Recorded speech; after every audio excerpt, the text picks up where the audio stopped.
अस्सलाम वालेकुम, hello and welcome to Surf Excel present ICC T20 World Cup special transmission powered by Lifebuoy shampoo and supported by Phoenix battery. मैं हूं आपका मेज़बान नजीबुल हसनैन। नाज़रीन, आज पाकिस्तान में और पाकिस्तान से बाहर जितने पाकिस्तानी रहते हैं उन सब की नज़रें आज के इस गेम पर होंगी जो है यूएसए और आयरलैंड के दरमियान लॉडरहिल फ्लोरिडा में। खबरें ये हैं कि बारिश की कुछ पेशन गोई कम हुई है लेकिन अभी भी ख़तरा टला नहीं है। ये मैच आज शाम पाकिस्तानी वक्त के हिसाब से 7:30 बजे खेला जाएगा। इस पर हम मज़ीद डिटेल में बात भी करेंगे, लेकिन उससे पहले जो आज के बाकी दो मैचेस हैं उसके हवाले से भी बात होगी। T20 वर्ल्ड कप में सुपर 8 मरहले में जाने की जंग जारी है जिसमें अफगानिस्तान ने टॉप 8 टीमों में जगह बना ली है। इंग्लैंड ने भी बड़ा अच्छा कमबैक किया है और जो ओमान के खिलाफ उनका हदफ था वो 3.1 ओवर में पूरा किया। तफसीलात आपको दिखाते हैं मैच रिपोर्ट में। जी हाँ, रिपोर्ट आपने मुलाहिजा की। मेरे साथ मौजूद है मेरा पैनल कामरान अकमल, बासित अली और शाहिद हाशमी। अस्सलाम वालेकुम, वेलकम टू द शो। आप सबको जुम्मा मुबारक। सबसे पहले बासित भाई आपसे शुरू करते हैं और शुरू करते हैं इंग्लैंड से। इंग्लैंड वो उस तरह की क्रिकेट खेला है जो आप एक्सपेक्ट करते हैं पाकिस्तान टीम से भी, कि पता था कि यहाँ इस तरह की पोजीशन है तो आप अपना रन रेट बेहतर करें, और उन्होंने वाकई वो आते ही right from the word go वो उससे आए थे कि उनको आगे बढ़ना है। तो बड़ी शानदार परफॉर्मेंस, कैसा दिखते हैं? तो सामने टीम भी तो देखे ना, जो हकीकत है उस पर हमें बात करनी चाहिए। यूएसए में पिच कंडीशन डिफरेंट है, फास्ट बॉलर्स का अनइवन बाउंस है, और माशाल्लाह इंग्लैंड, ये खुशी की बात है कि इंग्लैंड ने जो अपना रन रेट था वो प्लस में लिया है और स्कॉटलैंड से अच्छा लिया है। तो बाकी तो उनकी जो बॉलिंग है वो तो है ही अच्छी, लेकिन क्रेडिट देना चाहिए जी। द अप्रोच जो थी वो पहले से सोचा हुआ था और वो कामयाब हुए, लेकिन अपोजिशन वीक थी। अपोजिशन बहुत ही वीक थी। कामरान, अगर आप ओमान के स्कोर कार्ड पे नज़र डालें तो सिर्फ एक ही खिलाड़ी नज़र आता है, शोएब खान, जिसने डबल फिगर बनाया है। बाकी तो सारे स्कोर कार्ड पे नज़र गई और ख़त्म भी हो गया ऐसा स्कोर कार्ड है। देखिए, इंग्लैंड वर्ल्ड चैम्पियन, बहुत ज़बरदस्त टीम है, उन्होंने कमबैक तो करना है। तो ओमान की टीम को ऐसे ही वो आउट करते थे तो प्लस में आते थे। तो मेरे ख्याल से बड़ी अच्छी प्लानिंग के साथ टॉस जीता, बॉलिंग की है और जल्दी आउट किया और जल्दी मैच ख़त्म कर दिया, तो उनके लिए अच्छा है। अब स्कॉटलैंड कैसे खेलती है ऑस्ट्रेलिया के साथ वो पता चलेगा, लेकिन ये अपना स्टेप बाय स्टेप आगे जा रहे हैं। व्हाट अबाउट आदिल राशिद, उनके लिए क्या कहेंगे? क्योंकि हम वुड और आर्चर में इतना ज़्यादा उनके पेस से और इतना इम्प्रेस होते हैं, आदिल राशिद कभी कभी हम भूल जाते हैं कि कितना इम्पोर्टेंट रोल है उनका इस टीम में। Very important role. मैं तो आर्चर और वुड में तो इतना वो हम लोग डिस्कस करते हैं, लेकिन आदिल रशीद इंग्लैंड टीम की मेरे ख्याल से बैकबोन है। मिडल में आके वो आउट करके देता है, तो इसलिए वो कामयाब भी होते हैं। उनकी वाइट बॉल क्रिकेट में सबसे मेरे ख्याल से वीकेस्ट बॉलिंग लाइनअप है। अगर आदिल रशीद ना हो, मैं अभी की बात नहीं कर रहा, पास्ट की बात कर रहा हूँ, तो मेरे ख्याल से उसने संभाला हुआ। तो यही एक मेरे ख्याल से स्पेशली स्पिनर्स का, लेग स्पिनर का काम है कि वो आउट करके दे। तो मेरे ख्याल से बड़ी ज़बरदस्त परफॉर्मेंस। ठीक है, बहुत वीक टीम थी, लेकिन उनको ज़रूरत थी इस वक्त जल्दी आउट करने की, मैच फिनिश करने की, कि सुपर 8 की लाइन में आए, बाहर ना हो जाए। बिल्कुल सही बात है। लेकिन जैसे बासित भाई आप कह रहे हैं ना, सामने अपोजिशन वीक थी, तो उन्होंने शो भी किया है कि अपोजिशन वीक है। 3.1 ओवर्स में आपने वो 50 रन कर देना, वो भी तो एक कमाल है।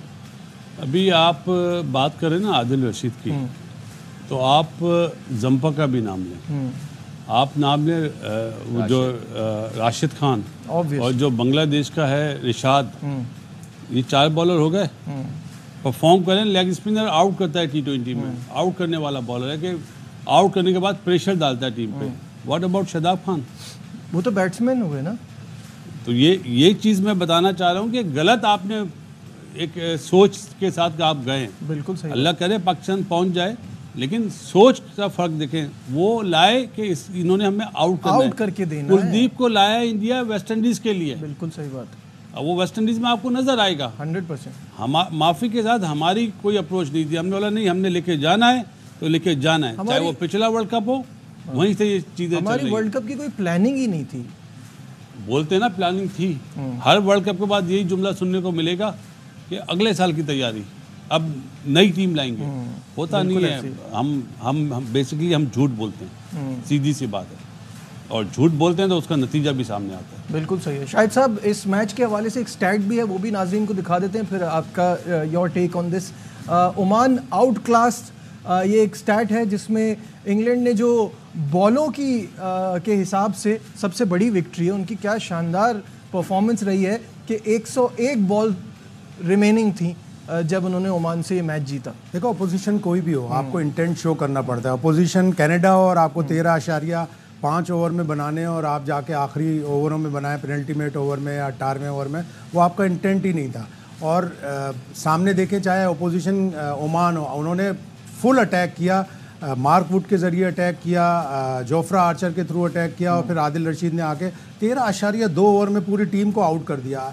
उनके पास मतलब कोई और रास्ता ही नहीं था, ऑप्शन ही नहीं था। उन्हें ये मैच 5.2 ओवर में जीतना था, उन्होंने 3.1 ओवर में जीत लिया और अपना स्कॉटलैंड से ऊपर रन रेट ले गए। तो ये इंटेंट होता है। आदिल रशीद की बात कर रहे हैं आप, उसने अपना रेड बॉल क्रिकेट छोड़ दी, काउंटी क्रिकेट वो नहीं खेलता, लेकिन वो पूरी क्रिकेट खेलता है वाइट बॉल की और छोड़ता नहीं। ज़ैम्पा की मिसाल इसलिए डिफरेंट है कि ज़ैम्पा पूरा शेफील्ड शील्ड का सीज़न खेलता है, रेड बॉल क्रिकेट खेलता है और इसीलिए रेड बॉल क्रिकेट खेलकर वो विकेट टू विकेट बॉलिंग कराता है और इसीलिए वो विकेटें ले रहा है। तो आपकी क्रिकेट में बेपनाह प्रॉब्लम्स हैं। आप अफगानिस्तान का मैच देखें, अफगानिस्तान ने उमर ज़ई को कितना अच्छा ऑलराउंडर डेवलप कर लिया। कभी वो 3 पे भेज रहे हैं उसे, कभी वो 4 पे भेज रहे हैं। हम आज तक 13-14 साल हो गए अब्दुल रज़ाक और अज़हर महमूद का ही सब्सटीट्यूट नहीं ढूंढ सकते। बिल्कुल ऐसा ही है, हमारा ये ऑलराउंडर का मसला चलता ही रहता है। दूसरे गेम की तरफ बढ़ते हैं और जिस तरह से अफगानिस्तान ने PNG के ख़िलाफ़ कामयाबी हासिल की, कामरान, वो एक्सपेक्टेड ही था। जो क्रिकेट अफगानिस्तान खेल रहा है, they are on another level.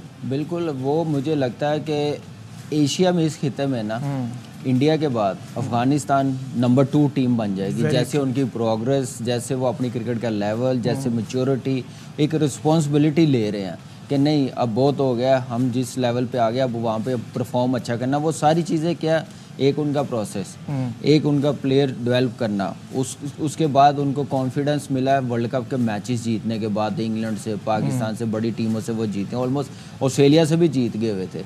अगर उसकी दूसरी टांग भी ख़राब होती, एक टांग पे ना खेल रहा होता तो लेकिन ये है कि अच्छी चीज़ है, ज़बरदस्त चीज़ है। मेरे ख्याल से ये जो टीमें ऊपर आ रही हैं ना, इससे हम लोगों को सीखना चाहिए और शर्म भी आनी चाहिए कि वो किस लेवल की टीमें हैं, किस लेवल पे चली गई, हम किस लेवल की टीम है, हम किस लेवल पे आ गए सिर्फ अपनी ईगो की वजह से।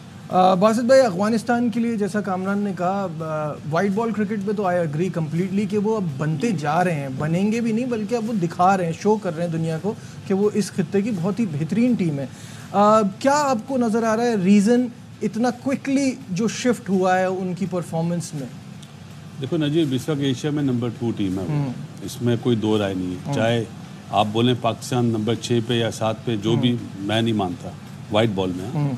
और जहाँ तक कामयाबी की बात है, वो अपने उसी जोन में खेल रहे हैं जिस जोन से वो शुरू से खेलते हुए आ रहे हैं। वो ये नहीं देखते सामने कौन है, जो उनकी अल्लाह ताला ने उन्हें सलाहियत दी है, जिस तरह उनका पैशन है, जिस तरह के वो सोच है, उसी में वो डेवलप कर रहे हैं। मैच हारे हैं, वो जीते हुए मैच हारे हमसे। नसीम शाह ने 2 मैच, बिल्कुल। ठीक है, उन्होंने बोला नहीं, हमने जो हमारी प्रोग्रेस है ना वो इसी तरह जाएगी। उनकी जीत का राज है, वो उन्हें हार से डर नहीं है, वो एंजॉय कर रहे हैं। वो सबको बता रहे हैं कि जी हम इस तरह की क्रिकेट खेलते हैं। पहले तो लोग बात नहीं करते थे ना, नाम आया, नबी, राशिद आया, फिर नूर आया, वो मुजीब, एग्जैक्टली, चारों टॉप क्लास, और एक बच्चा और भी, कैश, वो तो शायद पता नहीं टीम के साथ है या नहीं, लेकिन वो अपनी डेवलप कम नहीं कर रहे। आप नीचे लेवल पे कौन है वहाँ पे पता है आपको? राना नबीदुल हसन और इरमान फरत। पहले अपना वसीम जाफ़र भी गया, हमारे कबीर खान, राशिद, इंजमाम, यूनुस, ये सब गए हुए हैं। मुझे याद है अकेडमी में हम लोग खेल रहे थे टीम में, 4-4 महीने का कैंप लगता था, 3-3 महीने का कैंप लगता था, वहाँ आके ट्रेनिंग ले रहे होते थे। देखिए उन्होंने अपना एक जो सिस्टम है ना वो बड़ा स्ट्रॉन्ग कर लिया। उन्होंने हर लड़के को रोल दिया, मुल्क के हालात के बावजूद उनके देखें उनके हालात क्या, कितनी स्ट्रगल की है, कितनी मार खाई है, कितनी कुर्बानियाँ दी हैं उन्होंने, लेकिन इस चीज़ के साथ कॉम्प्रोमाइज़ नहीं किया। आप देखिए IPL के अलावा कोई भी लीग होती है ना तो बड़े कॉन्ट्रैक्ट होते हैं इनके प्लेयरों के, उतनी मैच फीस इनको एक बाल के बराबर होती है इनकी मैच फीस कॉन्ट्रैक्ट से, लेकिन छोड़ के आते हैं अपनी नेशनल ड्यूटी के लिए, पैशन शो करते हैं कि नहीं हमने नेशनल ड्यूटी करनी है। ये IPL तो बड़ी बड़ी टीमें नहीं आती, लेकिन ये चीज़ है, ये लगन है, जज्बा है उनमें और मेहनत सबके सामने है। हमारे भी इधर देख ले KPK में कितने लड़के मेहनत करते हैं, क्यों उधर से टैलेंट ज़्यादा आ रहा है? क्योंकि हार्ड वर्किंग है। हमारे इधर बड़े शहरों में हार्ड वर्किंग नहीं है। यहाँ पे आ गया दूसरा काम, या ताल्लुकात अच्छे बनाएं, शॉर्टकट रास्ते से आ जाए, प्रोसेस के साथ ना आए, ये बड़ी चीज़ है। उसको फ़ोन कर लिया, इसके साथ रिलेशन बना लिया, मैनेजमेंट के साथ, कप्तान के साथ, और वो भी इस चीज़ में लग गए हैं कि परफॉर्मेंस और हार्ड वर्किंग और प्रोसेस को वो भूल गए हैं, जिसकी वजह से ये नुकसान हो रहा है। सबसे बड़ी बात है, जब ऑस्ट्रेलिया ने मना करा कि हम अफ़गानिस्तान से सीरीज़ नहीं खेल पाएंगे, क्या किया राशिद ने? छोड़ के आ गया बिग बैश कि मैं तो नहीं खेलता। मुल्क की value, unfortunately country comes first, obviously. Unfortunately हमारे यहाँ इसका फुकदान। शायद साहब अभी बासित भाई ने जो एक बात सारी और ऐड कर दूं, भूल ना जाऊं, शायद इजाज़त नहीं प्लीज। जो लोग गए अफगानिस्तान कोचिंग करने या जूनियर लेवल पे, हमारे यहाँ सिर्फ इंजमाम ऐसा है जो पाकिस्तान टीम में चीफ सेलेक्टर बना, बाकी कोई पास भी नहीं आया। यूनुस को बनाया, हटा दिया। दूसरे मुल्कों में वैल्यू, अभी मुश्ताक गया हुआ है बांग्लादेश के साथ, आकिब गया है श्रीलंका के साथ। हमारे मुल्क में वैल्यू नहीं है दूसरों के मुल्क में वैल्यू, क्योंकि वो समझते हैं। सकलैन न्यूजीलैंड के साथ रहा है, तो सोचने वाली बात है यार। पाकिस्तान टीम के साथ भी रहे हैं। वो हेड कोच था, हटा दिया उसको। हटा नहीं दिया, उसका टेन्योर पूरा हो गया था, टेन्योर पूरा हो गया था और परफॉर्मेंस बेस पे था ना वो तो। खैर एनी शाहिद साहब, जो बातें अभी बासित भाई ने की ना, इसमें एक इम्पॉर्टेंट पॉइंट जो है सबसे ज़्यादा, वो है उनका स्किल और उनका टैलेंट। क्योंकि उनके मुल्क में इतने मसाइल रहने के बावजूद टैलेंट आ रहा है तेज़ी से, ये कैसे हो रहा है? वो ऐसा क्या कर रहे हैं? उनका पैशन बहुत है क्रिकेट का। अभी भी उनके एक लीग चल रही है, उनके आए दिन लीग चलती रहती है वाइट बॉल क्रिकेट की। टेस्ट में अभी वो पीछे हैं, लेकिन वो प्लानिंग करेंगे, टेस्ट में भी आगे आएंगे। एक अच्छा इंटेलिजेंट कोच लेके आए वो जोनाथन ट्रॉट अभी तक 1.5-2 साल में एक दफ़ा भी अफगानिस्तान नहीं गया है सिक्योरिटी सिचुएशन की वजह से। लेकिन वो जिस तरह प्लेयरों का डाटा अपने पास रखता है, उनका क्रिकेट बोर्ड उसको फराहम करता रहता है। अंडर 19 के कोई लड़के हैं, नूर के अलावा उनके पास अभी 5 लेफ्ट आर्म स्पिनर तैयार हैं जो कभी भी अफगानिस्तान के लिए खेल सकते हैं। एक 15 रुकनी स्क्वाड का हिस्सा है खरोते। वो शुरू में वार्म अप मैच खेला, उसने 2-2, 3-3 आउट किए। एक शायद मैच भी युगांडा के खिलाफ खेला है। उनके पास बैकअप मौजूद है, उनके पास फास्ट बॉलिंग ऑलराउंडर मौजूद है। अगर उमर ज़ई नहीं खेलेगा तो करीम जन्नत खेलेगा। करीम जन्नत भी फास्ट बॉलिंग ऑलराउंडर है। तो उनके पास इतना अच्छा इंफ्रास्ट्रक्चर है। और फिर सबसे बड़ी चीज़ ये है कि उनका जो बोर्ड का चेयरमैन है, वो अब उसको 1-1.25 साल हो गया, वो बोर्ड के चेयरमैन को भी नहीं हटाते, चाहे जितने डिफरेंसेस हो। तो हम ओवरऑल, हमारी रिफ्लेक्शन है हमारी सोसाइटी की। हमने अरब मुल्क की एक एयरलाइन बनाई, हमारी एयरलाइन अब पीछे चली गई। हमने जनूबी कोरिया की डॉक्टर महबूबुल्लाह अपने इकोनॉमी सेट की, आज हमारी इकोनॉमी स्ट्रगल कर रही है। तो हम पूरी दुनिया को सब कुछ देते हैं और हम खुद पीछे रह जाते हैं। देखिए, उनके चेयरमैन चेंज नहीं हो रहा, वो खुद भी इंटरनेशनल प्लेयर है मेरे ख्याल से, खेला हुआ है। वो कॉम्प्रोमाइज़ नहीं करता, क्योंकि क्रिकेट खेला हुआ है, समझता है प्लेयरों के साथ, उसकी अंडरस्टैंडिंग अच्छी है, लंबा लेके चल रहा है और अपने सिस्टम को वीक नहीं होने दे रहा। ना उसने आके डोमेस्टिक क्रिकेट चेंज की है, ना उसने बॉलें चेंज की है, ना एक दिन पहले वो डोमेस्टिक के मैचेस चेंज कर देता है। उनका एक प्रोसेस है, वो प्रोसेस के हिसाब से काम करता है और दिलेरी का काम है। तो आपको पता है कि ये लोग कितने दिलेर हैं, तो वो इसलिए कामयाब भी हैं। अच्छा, अभी जब हम जैसे इंग्लैंड की भी बात कर रहे थे कि हम उनकी फास्ट बॉलिंग पे ज़्यादा फोकस कर रहे होते हैं, यहाँ हम स्पिनर पे ज़्यादा फोकस कर रहे होते हैं, लेकिन फजल हक फारूकी जिस तरह से बॉल करा रहे हैं, बहुत ही शानदार रहा। आज भी उन्होंने 3 विकेटें हासिल की और इसी वजह से वो हैं game changer. Let's have a look.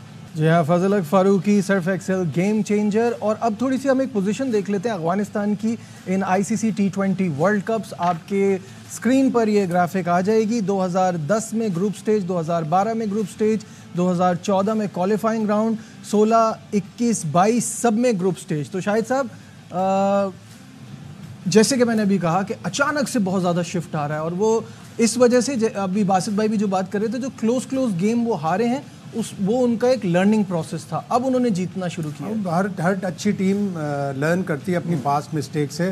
फजल हक फारूकी अब अगर नसीम शाह के सामने आएगा तो यकीनन वो आखिरी ओवर में आखिरी बॉल पे छक्के नहीं खाएगा। वो लर्न करते हैं, हमारे बॉलर्स की तरह नहीं कि एमसीजी में रन्स दे दिए, आखिरी 2 गेंदों पे छक्के खा लिए 19 ओवर के, और फिर यूएसए के खिलाफ भी। तो हमारे प्लेयर लर्न भी नहीं कर रहा है, माइंडसेट भी बड़ा अजीब सा है इनका। माइंडसेट भी ऐसा वॉरियर लाइक माइंडसेट है, वो सीखने की पूरी कोशिश करते हैं।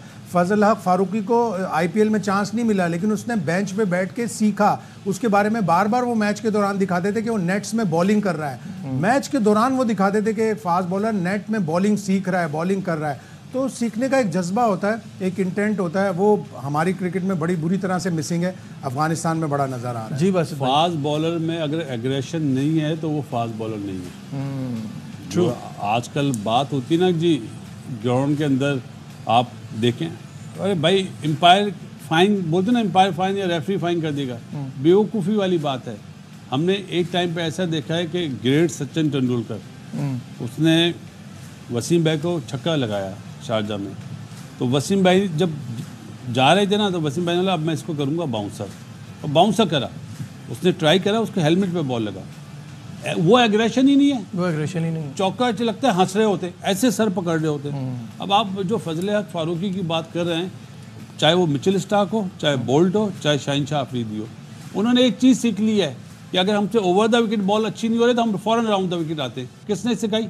वसीम अकरम साहब ने। देख के सीखते रहे ना। अब हमारे बॉलर सीखना ही नहीं चाहते, हमारे बॉलर तो ऑलरेडी पहले टॉप पर है, वो तो नीचे आना ही नहीं चाहते ना। जब तक वो सीखने का अमल कैसे शुरू होता है नजीब? सीखने वाला शौक तो रखता हो, सीखना चाहता तो हो। अगर मैं आप मुझे कोई चीज़ सिखा रहे हैं या शाहिद भाई सिखा रहे हैं और मैं सुन रहा हूँ, सिर्फ लर्न नहीं कर रहा, इधर से सुन रहा हूँ, इधर से निकाल रहा हूँ, तो यही होता है ना भाई, वो सीख रहे हैं, वो सीखने का प्रोसेस कभी खत्म नहीं होता कामरान। देखिए बिल्कुल कभी ख़त्म नहीं होता। बेशक आप क्रिकेट खेल रहे हैं, चाहे आप कोच बन जाएं, सीखने का प्रोसेस चलता रहता है। और फजल हक फारूकी की आप बात कर रहे हैं, क्यों कामयाब है? मैच्योरिटी और डे बाय डे इम्प्रूव करना वो कर रहा है। आप देखें कि नए बॉल के साथ जब तक आप आउट नहीं करेंगे, टीमें भी कामयाब नहीं होगी। अफ़गानिस्तान क्यों कामयाब है नए बॉल के साथ? फजल हक फारूकी ने 12 आउट 3 मैचेस में कर दी हैं, कितनी बड़ी परफॉर्मेंस है। दूसरे फास्ट बॉलर जो हैं, हर्षदीप सिंह नए बॉल के साथ कैसे बॉलिंग कर रहा है, क्यों आउट करके दे रहा है। उसके दूसरे एंड पे Bumrah number 1 bowler, confidence level देखे डे बाय डे। जब एशिया कप दुबई में हुआ था, जब नया आया था, उस वक्त से लेके अब तक देखिए कितनी इम्प्रूवमेंट हुई है। तो ये एक नजर आता है कि प्रोफेशनल टीम और सीखना चाहते हैं। और लेफ्ट आर्म फास्ट बॉलर का मुझे वसीम अकरम ने एक दफा बताया था कि वो राउंड द विकेट जाएगा जो 100% फिट होगा। कमर का जोर लगता है round the wicket. Fazal Haq Farooqui 100% fit है, वो 2 बॉलें 3 बॉलें इधर से करता है, 3 बॉलें इधर से करता है। तो यही इसका मेरे मतलब ख्याल है से 100%। यही एक चीज हमारी टीम में लैक कर रहा है कि हम जब तक नए बॉल पे आउट नहीं करेंगे लेफ्ट आर्म फास्ट बॉलर, तो उतनी देर टीम प्रेशर से नहीं निकलेगी। टीम में वही कामयाब है जब तक आप आउट करें। मेरे ख्याल से दोनों की परफॉर्मेंस अगर देखी जाए तो बड़ी जबरदस्त है इस वर्ल्ड कप। यहाँ लेते हैं एक छोटा सा कमर्शियल ब्रेक, कहीं मत जाइएगा, will be right back. Glad to have you back once again to our special transmission। और वर्ल्ड कप सुपर 8 मरहले से अब तक कौन कौन सी टीमें बाहर हुई हैं, तफसीलात आपको दिखाते हैं इस रिपोर्ट में। जी हाँ नाजरीन, पॉइंट्स टेबल पर भी साथ साथ नज़र डालते हैं, फिर एक्सपर्ट्स की राय लेंगे। सबसे पहले ग्रुप ए देखते हैं, जहाँ यूनाइटेड स्टेट्स और पाकिस्तान का फैसला होना बाकी है। इसके अलावा ये ग्रुप काफ़ी क्लियर है, सब पता है, सिवाय यूएसए और पाकिस्तान की सिचुएशन क्या बनती है आज के मैच से डिसाइड होगा या संडे तक बात जाएगी। ग्रुप बी में ऑस्ट्रेलिया, स्कॉटलैंड, इंग्लैंड और स्कॉटलैंड की ऑब्वियसली शिकस्त का इंतज़ार है इंग्लैंड को। इंग्लैंड ने अपनी तरफ से जो कर सकता था वो आज किया है, अब इंतज़ार ये रहेगा कि स्कॉटलैंड अपना मैच हारे। मूविंग ऑन, ग्रुप सी पर नज़र डालते हैं, जहां अफगानिस्तान इस वक्त टॉप पर है। अफगानिस्तान और वेस्ट इंडीज़ का मैच अभी बाकी है। इसके अलावा न्यूजीलैंड यहां से सरप्राइजिंगली बाहर हो गया है, अब तक न्यूजीलैंड अपना एक भी मैच नहीं जीता है। और ग्रुप डी में अगर देखें तो Sri Lanka is out. Obviously performance बहुत ही ख़राब रही श्रीलंका की। South Africa through, Bangladesh almost through हो ही जाएगी ऑब्वियसली, अब कोई इसमें कोई अब डाउट रहा नहीं है। तो ये है सिचुएशन ग्रुप की। कामरान, ग्रुप्स को देखते हुए कुछ सरप्राइजेस मिले हैं अभी तक?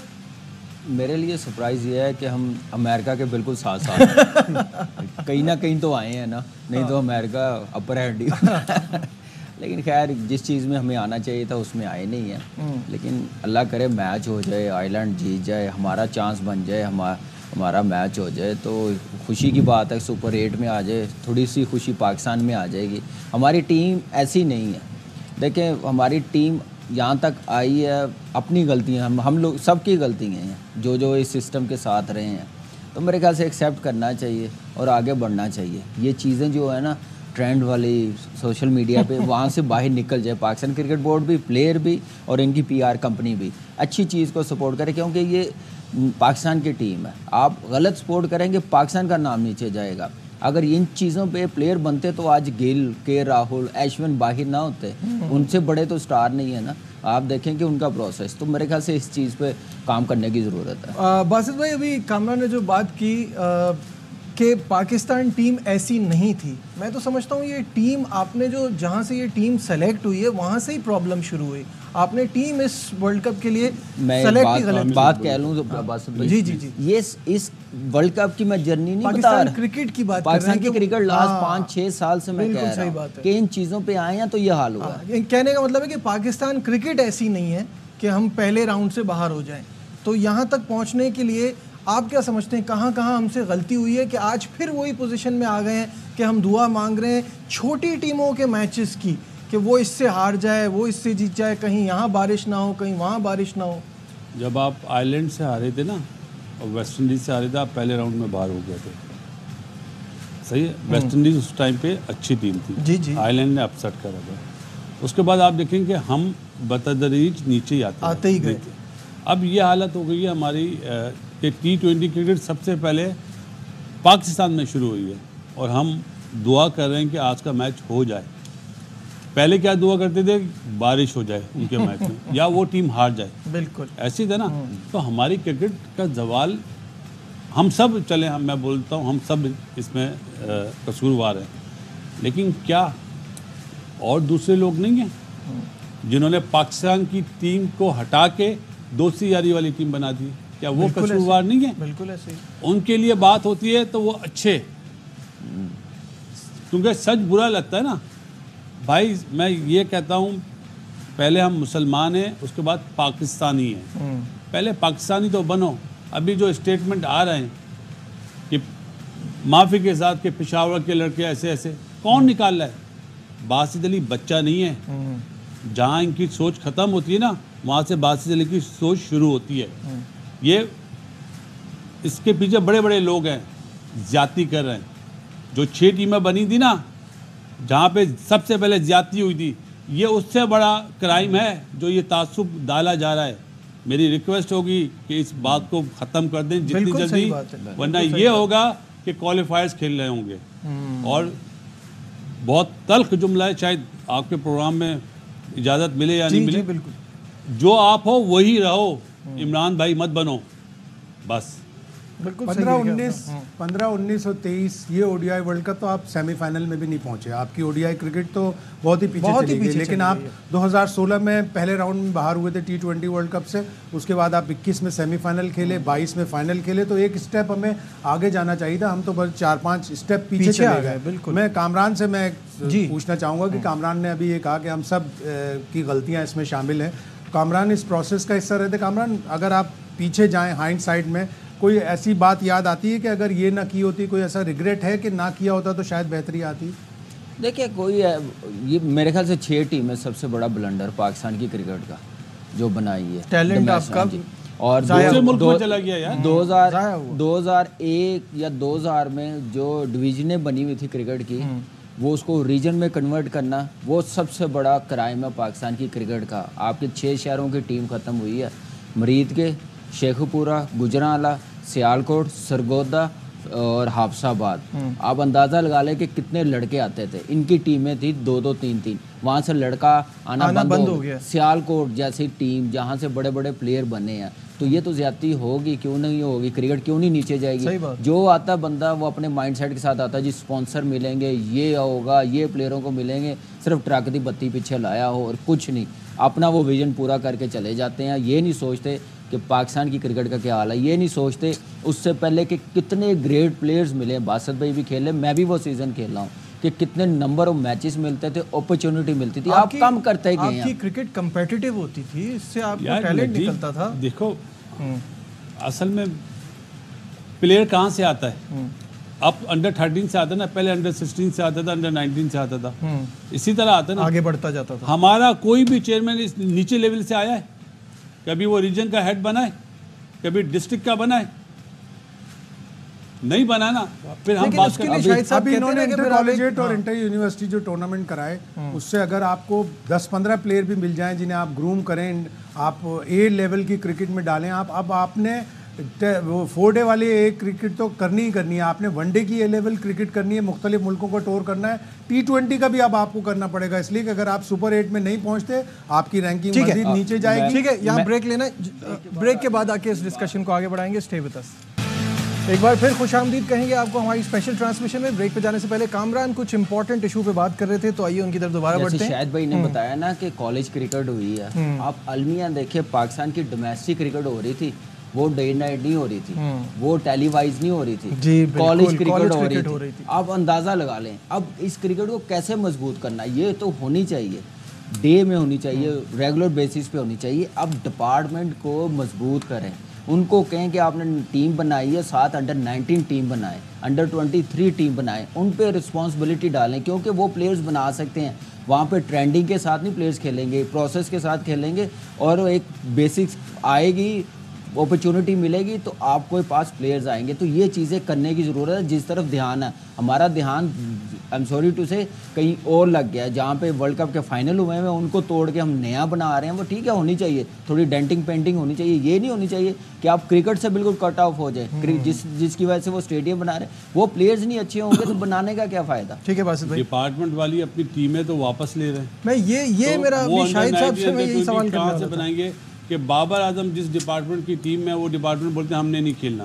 और एक बात मैं मिस कर गया था, जो बात होती ना पेशावर के या पठानों की, उन्हें सिलेक्ट कौन करता है, सिंध के सिलेक्टर और पंजाब के सिलेक्टर, तो उन्हें क्या कह रहे हो फिर, वो तो अच्छे हैं तो आ रहे हैं ना भाई, जहाँ से भी टैलेंट होगा भाई, ये हाथ जोड़ रहा हूँ, हकीकत मानो यार। देखिए डिपार्टमेंट की टीम है, वो जो नहीं खिला रहे वो क्रिकेटर हैं, वो खुद नहीं बनाते, उनका एंगल दूसरी तरफ है बनाने का, हमें काम ना करना पड़ जाए, हमें ड्यूटी ना देनी पड़ जाए, हमारी अयाशी ना खत्म हो जाए। ये ऑब्वियसली बड़ा इंपॉर्टेंट इशू है, इस पे हम डिटेल में आने वाले प्रोग्राम में बात करेंगे। फिलहाल हमारी ट्रांसमिशन में बस इतना ही। आपसे शाम 5 बजे फिर मुलाकात होगी। दीजिए अपने मेज़बान नजीबुल हसनैन को इजाज़त। अपना बहुत ख्याल रखिए। अल्लाह हाफिज़।